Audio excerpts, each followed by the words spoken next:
Mga loves, nakatry na ba ka kanang naa kay dako kaayo nga problema tapos walay motuo sa imuha tungod kay nakita kanila nga pirmi ka magsigig katawa kanang wala kay kwarta pero walay motuo sa imuha kay kung tan-awon kanila mura daw kag walay problema.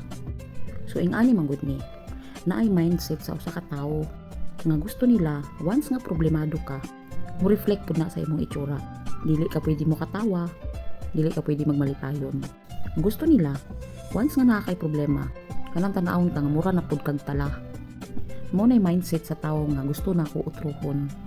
Kaya bitang mingon ka nga na nalagi ko'y problema tapos tubagon ra ka og di ko matuo, malipayon man gani ka. So unsa day gusto ninyo? Pag once na nay problema ang tawo, hinahanglan mura pud siya katok tan-awon, dili na siya pwede mang lipstick, di na siya pwede mamulbos, di na siya pwede mo katawa, kung di na siya pwede mo kaon. So comment daw mo, unsa jud ay dapat buhaton kung ang tao na ay problema, unsa jud ay dapat sa mo reflect sa iyang naong.